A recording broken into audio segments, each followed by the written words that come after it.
Sunspot and Warlock animations have been revealed. We have our first winner of the Summoner Showdown and have Kabam being a bit silly with the new 2-star objectives. Yes, hello everybody, it's Rich the Man here for Marvel Contest of Champions News. I don't know what the weird clapping thing was. We're still a little bit scuffed and things weren't working in the last video yesterday, so I can't really use the green screen, the bodged green screen. But without further ado, please hit the like button, subscribe. We will get the green screen sorted in the next couple of weeks. But without further ado, let's get into these stories. Our first story up is just a follow-up from Wednesdays, where unfortunately we didn't have the correct information for me to even give you what the arena cutoffs were. I knew it was going to be Havok as the basic, but I didn't really know what the featured was. Also, getting a bit of opinions and feedback from you guys. 3.6 mil that I put down as a prediction was probably a bit too high. So I've rebuffed that and the predictions are down below at the moment. I've got 3.2 now for Havok. It's not as excessive. Basically, it's not. It doesn't showcase a god tier champion, but at least showcases a champion that is popular enough that 3.2 mil will be fair to say you've secured that particular one. I'm going with a little bit extra than normal, and I'm going about 42 mil for Iceman. I think with a triple immunity that a champion has, the effectiveness the champion still has, still well renowned as a type of a god tier champion, I think 42 mil is fair for that. Some people are going close to about 38 mil. I don't want people to feel that they're not going to get the champion, so that's what I'm going with. And a 4-star version, I'm going a little bit more normal at 6.2 mil, and I just based that on the fact that, well, he is popular. Usually 5.5 mil is enough to secure the champ, but if you want to feel secure and safe, 6.2 mil is what I'm going with. In other news, and we see Labs come back, but there are like a few changes. Now, it says Sinister Labs are shorter quests that consist of 2 paths, not really similar to the Modok Labs that we know of the past. Each with 6 fights on them. Sounds straightforward, not exactly. Mr. Experimentations has left these encounters unpredictable. I mean, that basically means that we're going to have to watch out for BS. As always with these lab situations, we've got randomized buffs, so therefore we can have things that positively or maybe negatively affect you. Sometimes you may not even get something that's straightforward, and you may have to then purchase further randomizers, which will be in a featured item store. There's also an entry limit, so you can enter up to 10 times a day across all difficulties. There's 4 difficulties that can be done daily, each with 2 paths. And it says here you only receive completion and exploration rewards once, so that gives you that clarification of that particular information. Now, with the usual BS that comes from labs, we've got something of a little bit of a bonus. Yes, senses are improving certain aspects. It's not spider senses, you know, your spidey tingle's not going to be tingling off here, but these senses are going to be positive things. Sense tactile. When inflicted with any shock, cold, snap, poison or bleed effect, your champion builds immunity to the effect over 9 seconds. Its time reduced by 3 seconds while playing as a mutant. Incoming special attacks have a 20% chance to trigger an evasion passive, granting a 100% chance to evade all incoming attacks. For the duration of the special attack, the chance to trigger this passive is increased by 50% while playing as a mutant. Obviously, you see a scheme here with this. Then you've got all attacks have 20% chance to deal true strike, ignoring all of the opponent's armor. Great. This chance increased to 50% while playing as a mutant. Go figure. And then while playing as a mutant, attack cannot be missed. Well, this is great.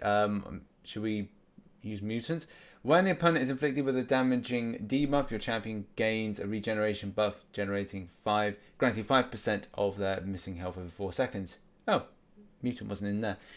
And then you've got when playing as mutant, while at or below 20% max health, gain a fury passive, granting 300% increased base. It's an absolute mutant win-win. On the subject of rewards, people have been a little bit critical, but at the same time they are slightly better than, I believe, the Modok Labs. And also, if you compare it to like Class Trip, there are some things that do seem better, especially over the case of the month, which it does, look, on the face of it, if you only see 6-star shards, quantity of 20 shards a time, it can make you feel very disparaged with the situation. But somebody has already done the sums. If you go on to page 2 of this particular forum, post link is in the description, by the way. Here we have it. So someone's already done this and said that they're comparing against Class Strip. The Class Strips generate 1,000 6-star shards. The Labs generate 1,200. 2 times a day for 30 days. a month of the month. That's obviously the information there. Class Strip generated 10,200 5-star shards between Epic and Master. The labs generate 18,000. That's 175 times 2 times 30 plus 125 times 2 times. You get the idea with the sums there. And Class Strip generated 36,000 tier 2 alpha fragments. The labs generate 39,000.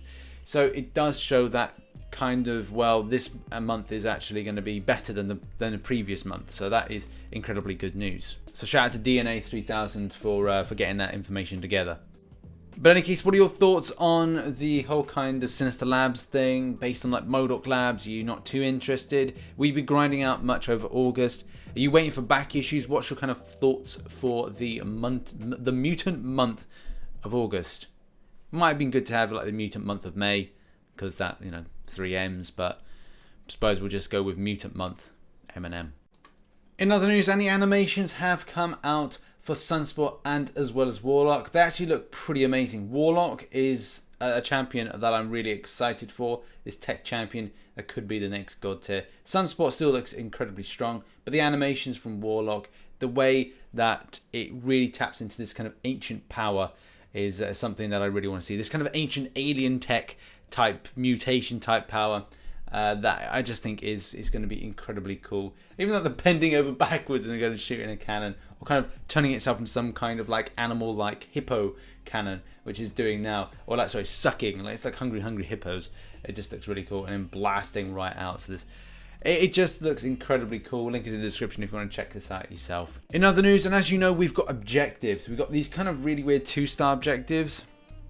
I mean, I didn't really expect this to happen, but for those that may be struggling, and the start of the month struggled to get themselves into certain aspects of Class Trip, and we still got another week in order to kind of bash this out, but for a lot of players, they haven't had some of these key champions to unlock certain gated paths in order to get through, and it's been kind of sucky for that.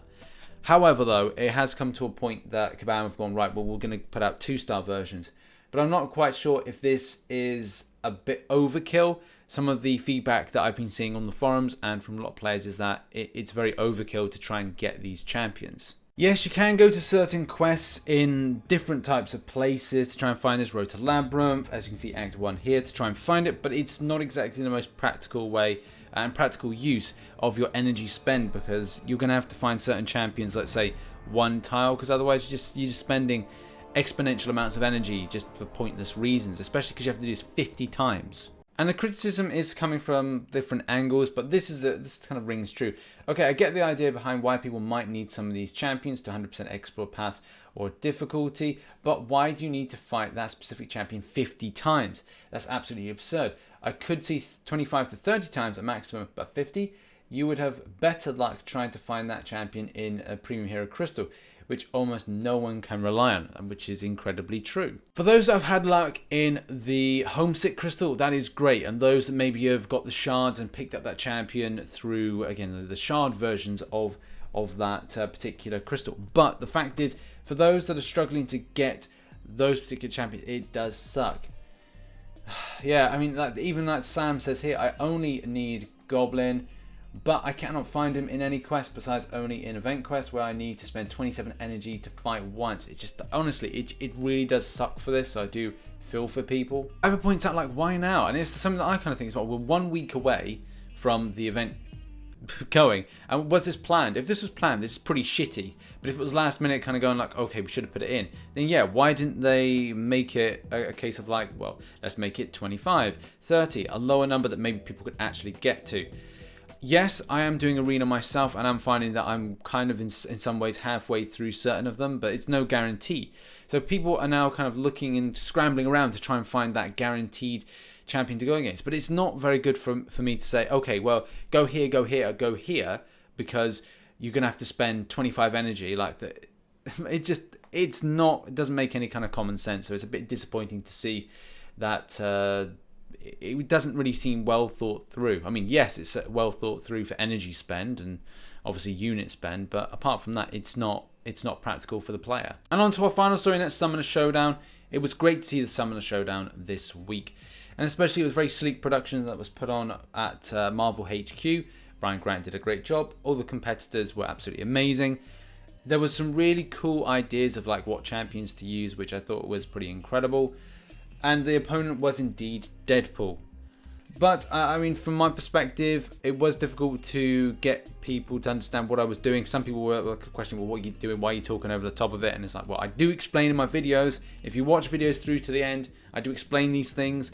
So, and again, like I don't have time to respond to those things on live chat, but I did put the link in the description for the actual live stream itself, so you could go and watch that. But I'm doing my own commentating because at the end of the day, some of the people on the couch that are doing the direct commentating don't have a direct experience with the game, so they don't understand certain aspects of mechanics, tactics, strategy, those kind of things. And obviously, Chunky B was the victor, and this was, I believe, the fight that got him. This could be the warm-up match, but the idea, obviously, with this, the utilization of Hill Block from Iron Man Infinity War, the switch just there with Aspect of Chaos really kind of did wonders, and it was great. So as you can see, there's a Hill Block going in. The length of time that Hill Block is so significant that it is going to be quite effective. But it's all about timing it right. As you can see there, timing is everything. Chunky B was the victor, and it was just so great to see the element of strategy with Iron Man Infinity War with Hill Block, and a swap of the Aspect of Chaos, trying to make sure that his health gets knocked down to very low to then switch out. And it just seemed like a really great idea for a champion to use. Others went for Nick Fury. Now, I did see the idea of what they were trying to do with it, but it's very difficult. It's a very fine art to play that champion to a point that is just really easy. But getting that heal block down, as well as understanding Aspect of Chaos, and as well as damage retention, it just worked so much better with Iron Man Infinity War, especially with armor. It's absolutely important. There we have it. That has been the Marvel Contest of Champions news for the 2nd of August 2019. Have a lovely weekend, whatever you're doing. I've got a real issue at the moment with the green screen that I just can't resolve, and it's just a case of like, I'm not going to hang it up somewhere else because I'm still waiting to get this pull-up version, which is on order. I can't get it for another couple of weeks, which sucks, but that's life. You just get on with it. But yeah, thanks very much for all the support on the channel. Looking forward to kind of displaying the full new setup, new artwork and design for the channel ongoing, which will be in the next couple of weeks. And yeah, see you in the stream later on. Bye-bye.